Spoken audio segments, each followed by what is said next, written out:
It's funny because on the screen that I press like go live on, it doesn't say that I'm live. So I always have to come here to find out that I'm live. Hello, hello, hello. Welcome. This video is going to be all about the 3 things that you need to trust your intuition. Give me just a second. I am going to invite everyone to this live. Maybe. Everybody. How are you guys doing today? I don't know if anybody's here with me right now, but let me see if I can figure out how to find this video so I can tag everybody. And also be able to see your comments. All right, let's see here.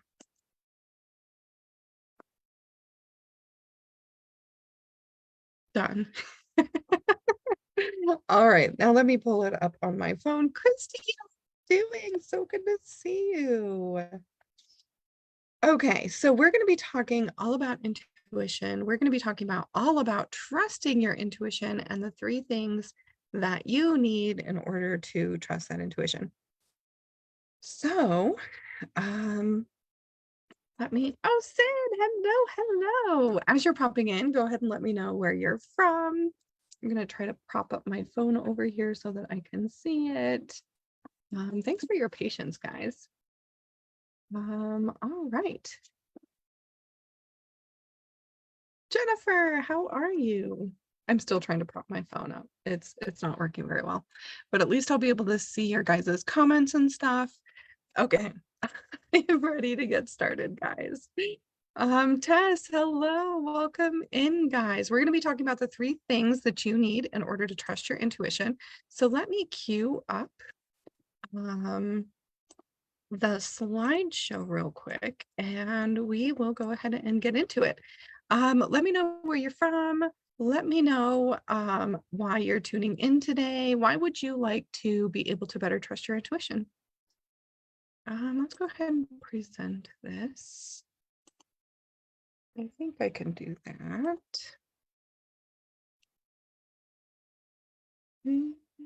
Maybe I have to share it first. Where are we?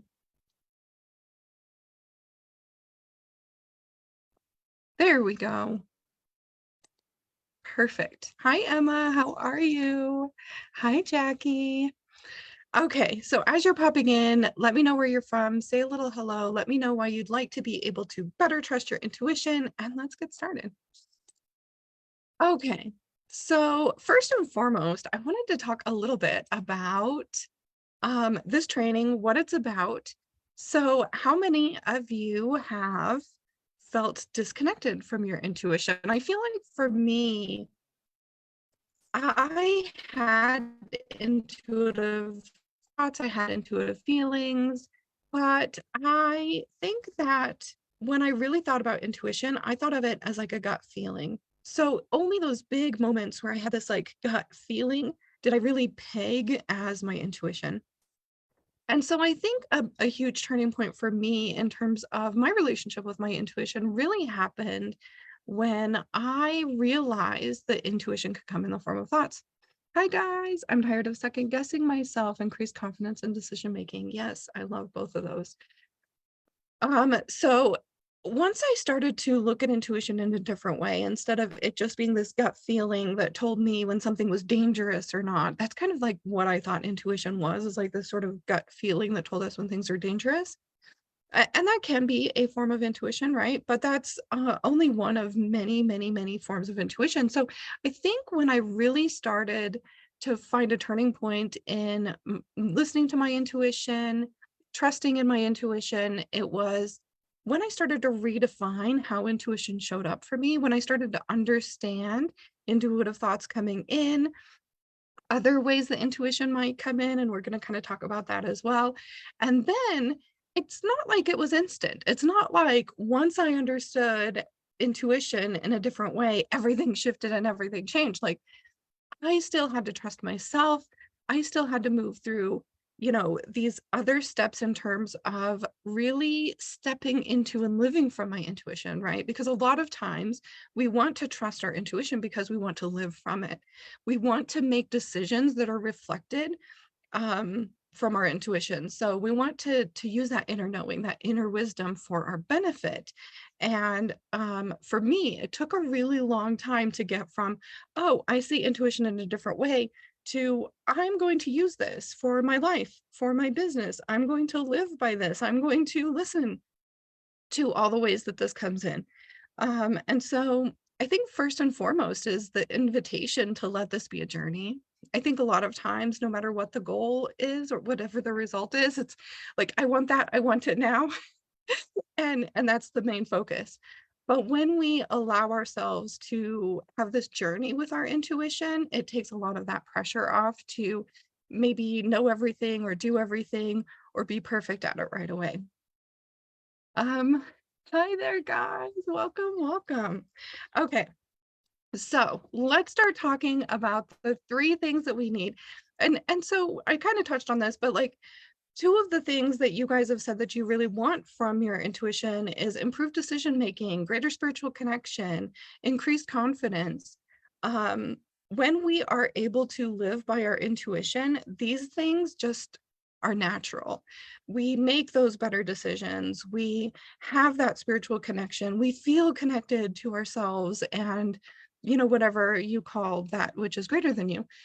Um, and so the first thing that I think that you need to really get to these desires that we have of like the improved decision making, the greater spiritual connection, et cetera, is to understand your intuition. Like I said, I used to think it was just this gut feeling, but intuition can come in the form of thoughts. It can come in the form of dreams, visualizations. Intuition can come in our body. So for example, I learned how to do intuitive eating, which was actually probably like one of the first steps into intuition for me. And for intuitive eating, it's all about listening to the cues of your body. So the body gives us hunger cues, fullness cues. It lets us know exactly what we want to eat. Maybe we're craving something sweet. Maybe we're craving something savory, salty. So our body talks to us, and we can learn how to interpret those messages from the body. In this slide, I have some struggles that some of you all have in terms of trusting your intuition. And so understanding your intuition is big. Are you getting intuitive messages through your wants, through your desires, through your discontents? Are you discontent with something? Is that your intuition telling you that something's not right? Are you desiring something? Your intuition is telling you this is what's next. A really cool thing that I learned in coaching school is that the people that you look up to, the qualities that you love in them, are qualities you're being invited to step into. So listening to who are you admiring? Who are you looking up to? What are you looking up to them? These are intuitive nudges to become that version of yourself. So I think that there's just so many ways that intuition can come in. And I think that sometimes we have this expectation that it's this sort of very woo-woo spiritual, and it can be that very woo-woo spiritual booming voice in your head, but it can also be these quiet little nudges that I love doing this. Well, maybe this is our intuition saying to do more of it. I dislike doing this. Maybe this is our intuition's way of saying that this path isn't meant for me anymore and that it's time to move to a different path.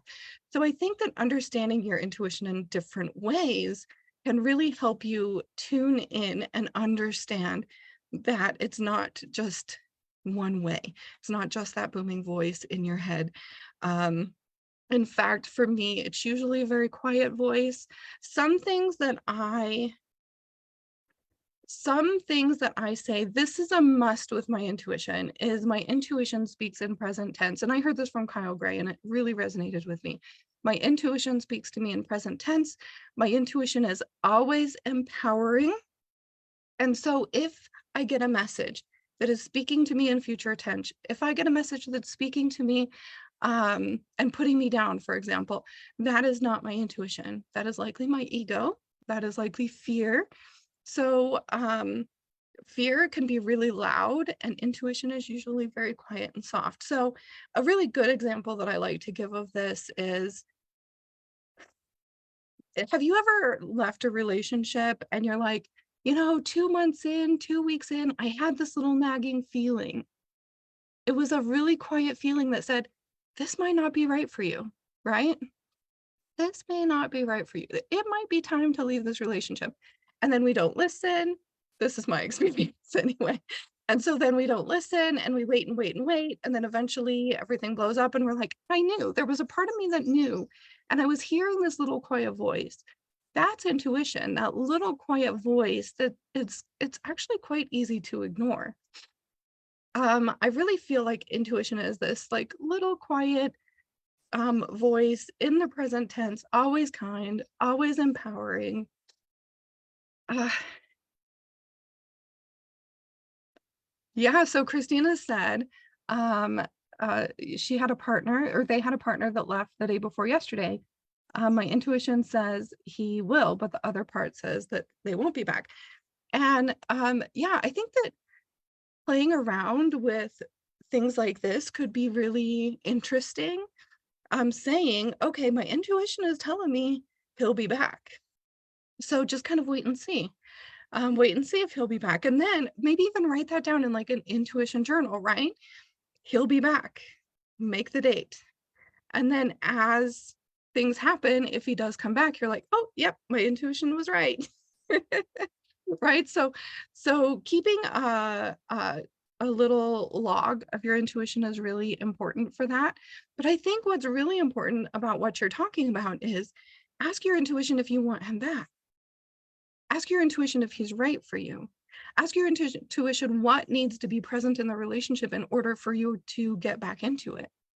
I think that is a really curious thing, like this sort of future prediction intuition. But what if you use your intuition instead to ask yourself, like, was I feeling excited and happy in this relationship? This is my intuition telling me it's right for me. Was I feeling terrible and down and mistreated? This is my intuition telling me things aren't right for me. So can you use your intuition in the present tense in order to really ask yourself what's right for you moving forward if and when he does come back? I hope that made sense. I should have listened to my intuition telling me not to marry my boyfriend. Yes, I had that too. My last marriage, there were plenty of times right before we got married, after the venue was booked, et cetera, et cetera. I was like, maybe this is the wrong decision. And I'm like, oh, I'm just having cold feet. This is so normal. But it was my intuition talking to me, right?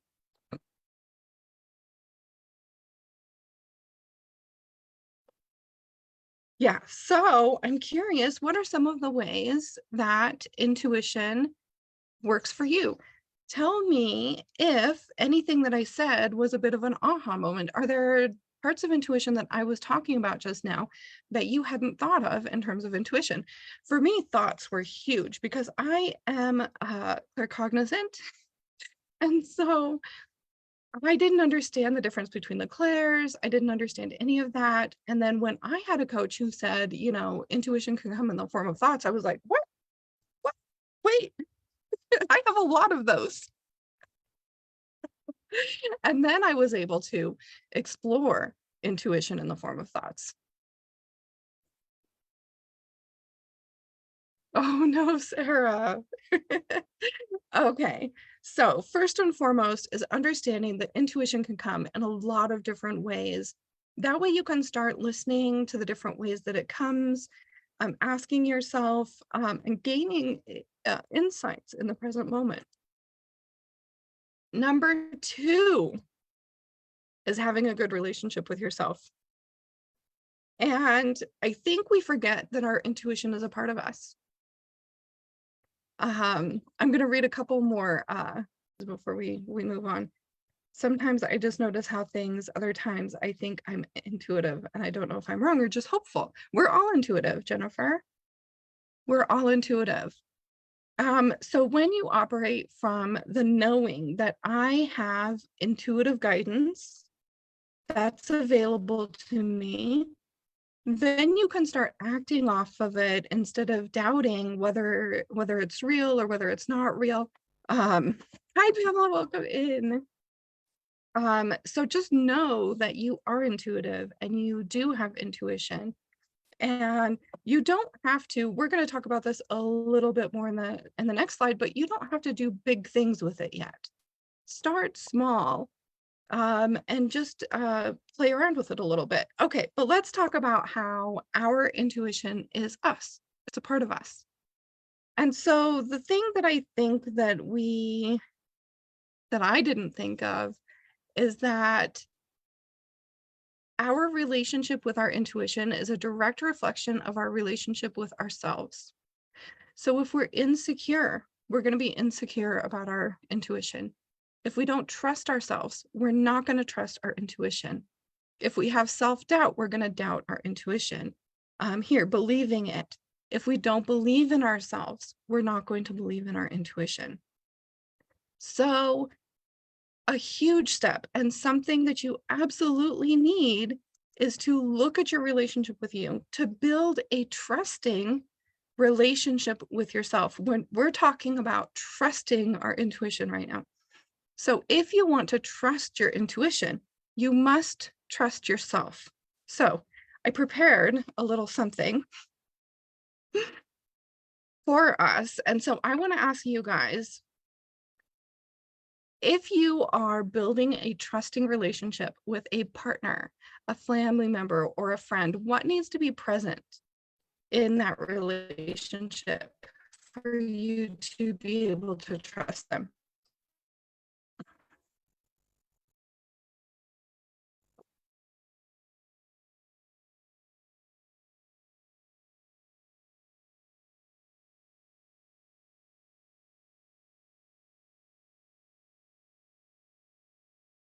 Hi, Christy. Honesty.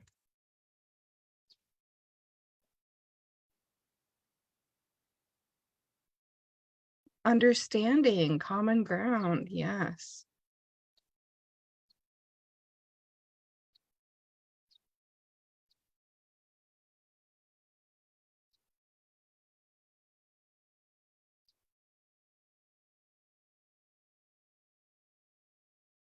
Boundaries. Hi, Amber. What else do you need between yourself and someone else in order to have a trusting relationship? Hi, Trent.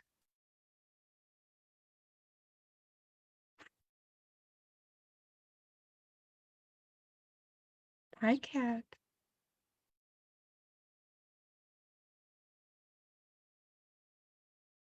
Any other ideas, guys? I think you need to have follow through. We need them to do what they say, right? Communication. Kindness and acceptance. Yes.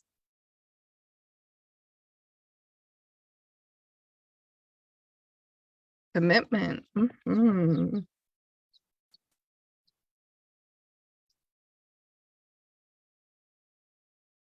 Anybody else? These are so good, guys.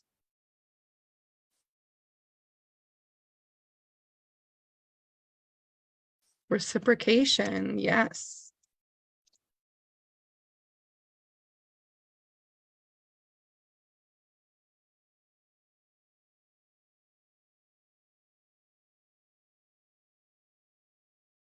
Okay, let me present this again so that we can see it nice and big. Perfect. I love this. So if you are going to build a trusting relationship with someone else, you're going to base it on honesty, understanding, common ground, boundaries, follow through, communication, kindness, acceptance, commitment, and reciprocation. Hello, Zadi. Respect. Yes, exactly. So do we have these qualities with our relationship with ourselves? Do we have these qualities with our relationship with our intuition? For example, kindness. And I know that our inner critic is a tough thing to beat. So I'm not even talking about all the time, but are we usually kind to ourselves? Um, do we listen to that inner critic, or do we say, no, no, that's not true? Do we stand up for ourselves? Would you want somebody to stand up for you if somebody was talking badly about? Would you trust somebody who is standing up for you, or would you trust somebody who is believing, negative words about you? Um, so I think kindness is huge. Follow through, I think, is so huge. Are you going to trust somebody who doesn't follow through with their words? Do you follow through with your words to yourself? Right? When you're following through, and in fact, this is a great way to build trust in your intuition. It's to build trust in yourself. And I think follow through is a really great place to start. I think kindness, acceptance, commitment, follow through, very, very, very good things to be focusing on when you're building trust with yourself. So for example, when you promise yourself something, are you following through with it? If that's a no, that's okay. Like, don't judge yourself for it. That's the kindness part, right? Notice, I haven't been following through on this thing that I promised myself. So what do I need to do to follow through? Have that commitment, have that follow through. Start to build a trusting relationship with yourself, so that you can trust your intuition, right? I think this is a piece of the puzzle that is so often overlooked, but our relationship with our intuition will always mirror our relationship with self.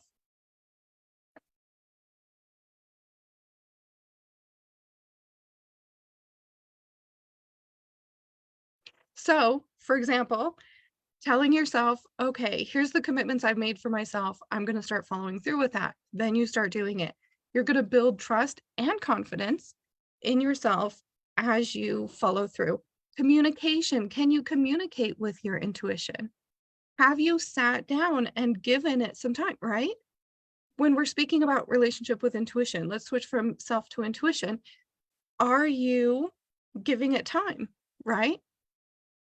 Are you spending time with your intuition? Are you journaling? Are you pulling some cards and journaling on the cards, or reflecting on the cards, or meditating? Are you um, uh, finding that commitment to it, right?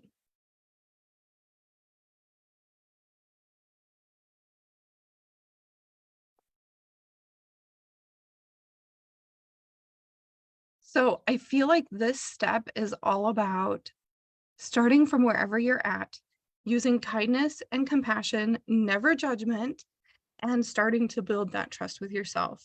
And for me, trust is built over time. Trust isn't usually something that just happens really fast. And so if you don't have a trusting relationship with yourself, it's something that you can take little step by little step and build over time. Okay, next. The third thing is having a curious mindset. So this is being willing to try new things. This is being willing to, like I said, spend time with your intuition, do intuitive exercises, practice intuitive things, experiment with your intuition. Like I was talking about, that intuition log can be a really great place to start. One of the things that I did, a lot of you guys are card readers. One of the things that I did when I was trying to learn how to intuitively read cards is I actually took and I put 3 oracle cards down, face down, without ever looking at them. I think I had decided a person I was doing a fake reading for, right? Like just queuing up a person in my mind. I put them all 3 face down and I journaled the reading. I just journaled. What was the message coming through to me? And then I flipped over the cards and I asked, how can I match these cards with what I just channeled, or what I just, the reading that I just did without any cards? And so playing around and finding these experiments to test your intuition and to play with your intuition can be really fun and really great to try. Be willing to be wrong, right? It's okay. It's okay if your intuition was wrong. It doesn't mean anything about you, your value, your ability. Be willing to be wrong and find the fun in exploring your intuition. Have fun with it, experiment with it. I think a lot of times we put a lot of pressure on it. It has to be right or what, right? So ask yourself, like, what conditions am I putting on my intuition being right or wrong? What pressure am I putting on myself? It could be that judgment versus curiosity thing. Anytime you feel judgment coming up, ask yourself, how can I tap into curiosity instead? So, for example, if I'm judging myself, I'm going to be like, huh, that's interesting. Where did that come from? So I really switch it from judgment to curiosity as quickly as I can so that I can understand where that thing is coming from um, with myself. I love the intuition TikTok. Sometimes I get it right, sometimes I don't. I know. I like the ones where where they like smush things and a different color comes out and you're guessing the color. I think I'm about 75% right on those. Anyway, those are super fun. Those really are. Um, okay, so let's do the Q&A. Do you guys have any questions? I have 2 questions that are loaded up here in the slideshow, but you guys are here physically with me, so if you have any questions, drop them in the comments. I would love to answer them. A quick wrap up. The 3 things that you really need is to understand how you're receiving messages, to have a good relationship with yourself, and to have a curious and adventurous mindset. Another huge thing is having support.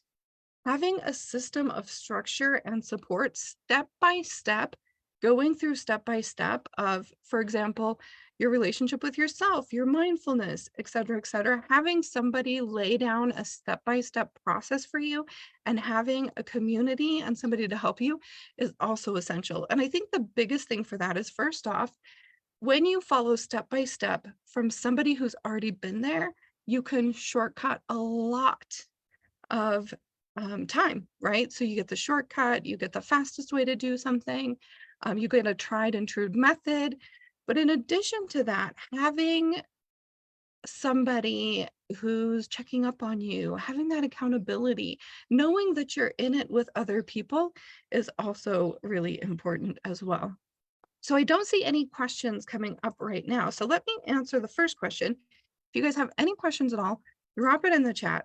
The first one, how do you fix a love-hate relationship with yourself? That's what I'm going through. So I think that some of the things that we covered in the relationship with you part could be really handy here.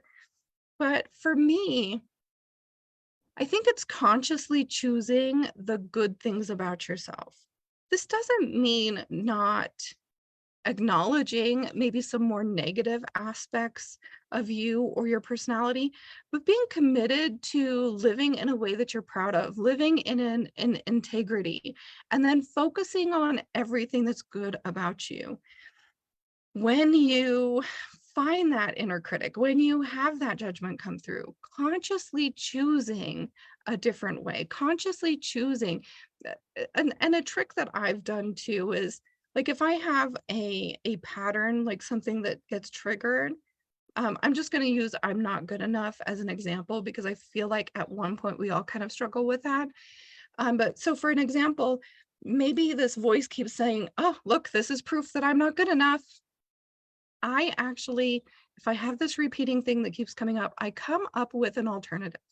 I ask myself, what would I like to believe instead? And when that happens, because we can't control our brain completely, right? We can't control what it does, but we can control how we react to what it does.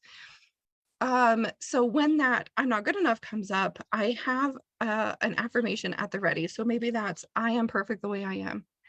I'm a work in progress, right? Whatever feels good for you that can replace that sort of negative thing. And it's almost like you're sticking up for yourself. It can also, especially if you have like a very loud inner critic, it can also be handy to separate them from yourself, maybe give them a name, maybe give them a special voice. Maybe that is a person from your past. Maybe the things that that inner critic says are things that somebody from your past used to say very loudly. So you can imagine it in that person's voice, or you can even say that's that person. That's Uncle Billy, right? Um, Labeling it helps you to see it as not you, and I think to stop identifying with the inner critic can be really an important part of moving that relationship and standing up for yourself. We're talking about building trust, and if you have a trusting relationship with you, you are standing up for yourself, no matter what somebody else says. So whether that's an actual person who's saying something to you, or, granted, as long as you're safe, or whether that's your inner critic saying something to you, you're standing up for yourself. You are um, thinking of those good things about you, and you're focusing on those good things about you. Okay, next up, I'm going to get to your question next, Pamela. Please feel free. Oh, I think Sarah's got one right above, so I'll get to you, Sarah, as soon as this one's done. What are the 3 things I need to know to trust me? So I feel like we really did go through that quite a bit. I feel like building a trusting relationship with yourself can take time, but it takes commitment. It takes energy. It takes showing up for yourself. It takes consistency with yourself, honorable actions, standing up for yourself. All of the things that you would want from someone else, you must do for yourself. I am so guilty of wanting people to treat me one way, and then I used to treat myself a completely different way. And then I would be surprised when they treated me the way that I treated me. It's all a reflection, right? So just concentrating on how can I build that trusting relationship with me, and making decisions based off of that. If you make a commitment to yourself, ask yourself, is my relationship with myself more important, or is breaking this commitment to myself more important? And maybe that means making less commitments to self, or making just one commitment. Say, okay, I erased all the prior commitments, I'm making this one commitment to myself, and then working on that. Okay, so let me start with Sarah's question. Let's see. Sarah says, how can I overcome my fear of being wrong? I think I'm going to take that off now. I think the key to this is asking yourself, what does it mean if you're wrong? Usually there's a story behind that. Maybe it's like, if I'm wrong, I'm not good enough. It's part of that perfectionism mindset. It's part of needing to know all the answers. It's part of being perfect. In our society, especially women, are taught that if they can't do something perfectly, they shouldn't do it. And that really keeps us from experimenting and having the fun of it. So I'd say, to overcome your fear of being wrong, ask yourself, first off, where is that fear coming from?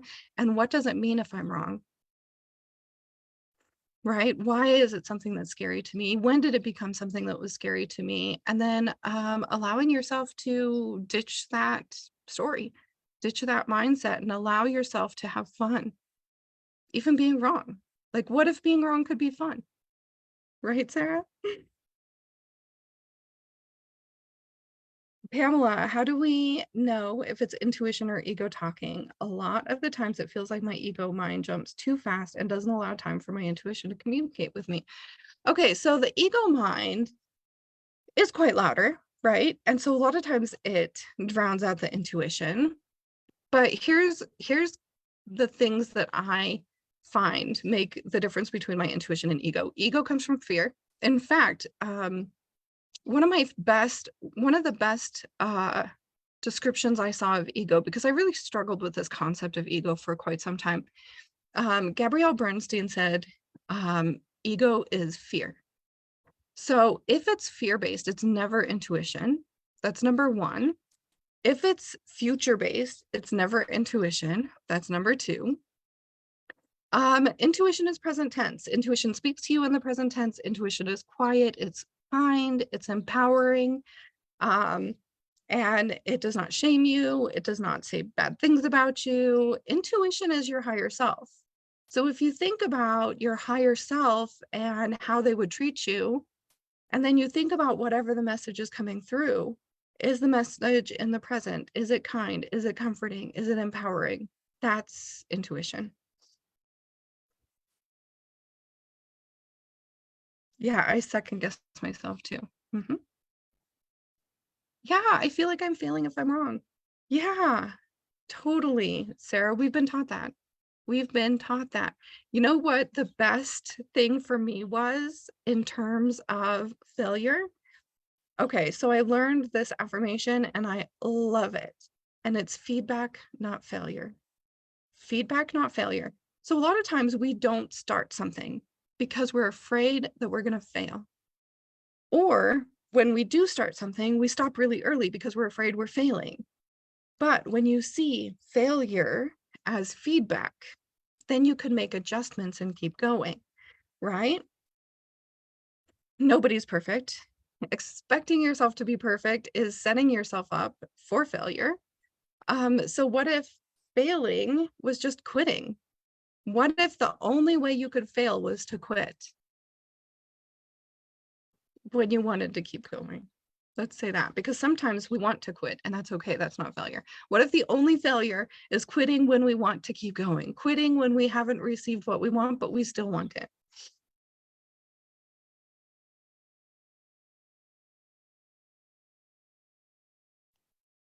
I'm curious, Pamela, does that make sense with the ego versus intuition? One of the things you can do is use that intuition log. Write it down. Really think about that thing coming through.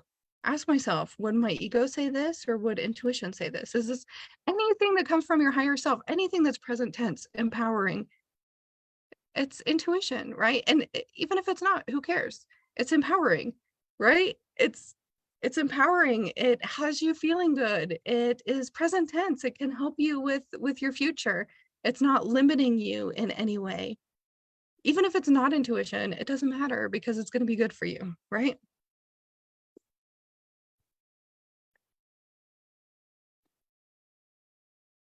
What if it's a warning from your intuition? Wouldn't have a component of fear, like we had a gut feeling to leave. So sometimes I feel like we can have a gut feeling to leave, but I'm going to tell you a story about a time that I had intuition and it was warning, because I kind of feel like intuition is never a warning, but it's not necessarily true. I have said intuition is never a warning, but it actually can. So I'm going to tell you a story.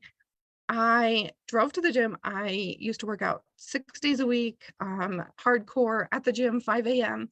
I drove to the gym and I had my little bag. It was a little tiny purse. And I got out of my car. I was about to get out and I was holding my bag and I was like, should I take it or should I leave it? Right. I'm sure we've all been in this place at one point or another. And I had a voice. I had that voice that said, take the person sign. But the rest of my mind, that was intuition, by the way. The rest of my mind is like, yeah, but you don't have a lock and there's so many people in and out of that locker room. Of course, it's much bigger chance of getting stolen in the locker room than in your car, which is locked. And so I got up, I put my purse on my seat. I didn't even put it under my seat. I put it on my seat and I went inside. And my car got broken into. Somebody broke into the window, they stole my purse, they used my cards, et cetera, et cetera. When I looked back, I realized that that was intuition. It didn't say, oh my God, you're about to get robbed, take that with you, right? It was just like, take the purse. It was very quiet. It was matter of fact. It was present moment. Now, like if I'm leaving the house and I think, you didn't lock the door, I go lock the door. I try to listen to that. Anytime that like quiet voice is telling me to do something, I try my best to listen to it. But it wasn't an alarmist. It wasn't screaming. That comes from fear. And sometimes there is fear that's good. Like if you get a bad feeling about something, leave, right? Do not question it, just leave. Just listen to that bad feeling, even if it's completely not even intuition, even if it's just fear from trauma, just do it. It's always better to be safe than sorry, right? Hi, Sarah. I feel like I get warnings a lot. Mhm. Like if I'm around somebody and I don't like their vibe, I just don't go around them anymore, or I might even cut my time short with them. And I think vibes like that, like discontent, I kind of talked about at the beginning. I know you weren't here, Pamela, but I kind of talked about desire and discontent as being a part of intuition. Discontent could mean, "I'm not liking this anymore. I'm not enjoying this. This isn't my vibe." All of these are definitely ways that our intuition can talk to us as well as like, "This doesn't feel in line for me. This doesn't feel like where I need to be." I think that it would probably do that rather than scream at us.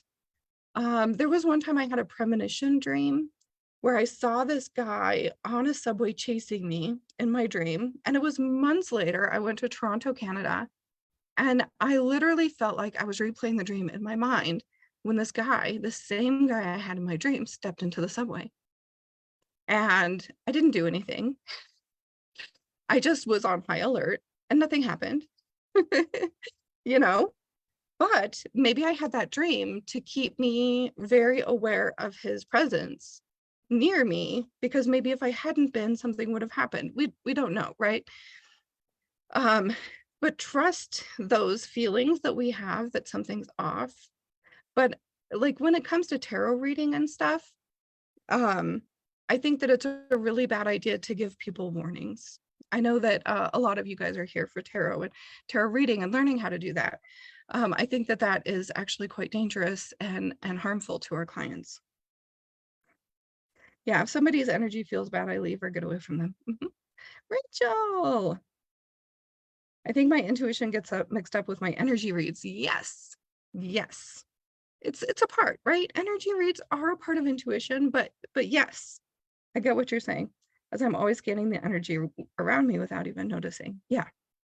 And that's something that people who describe themselves as empaths do.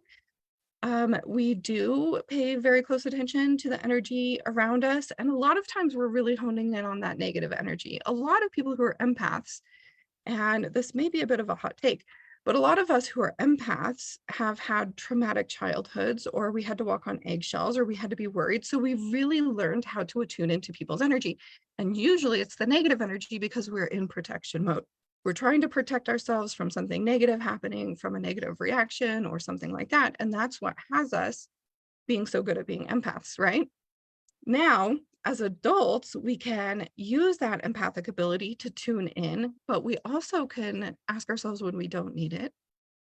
And we can ask ourselves, why aren't I tuning into the good feeling energy? Why am I hyper focused on the negative energy? And it's for protection. And we deserve to be safe, and we deserve to feel safe, and we deserve to protect ourselves, but to just be aware of that, right? I did the same thing. Yeah. Any other questions, guys?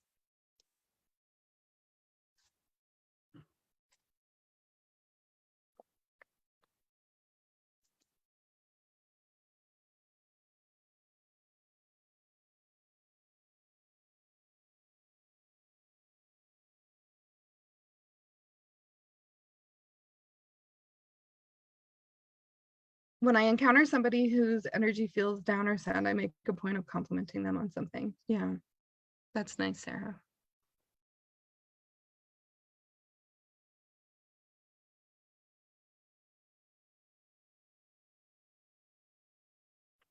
All righty, well, it's been fun, guys. I'm so glad that we did this today. It's been so fun connecting with you guys. We do have a section in the High Priestess Tarot School that's all about trusting your intuition. So if that's something that you're working on, feel free to join us there. There's so much fun content for you to enjoy, so many amazing handouts. If that's something that you are looking to do, is learn tarot, check out the High Priestess Tarot School, because this is one of the modules that's in there. You're so welcome, Sarah. Samantha, you're welcome.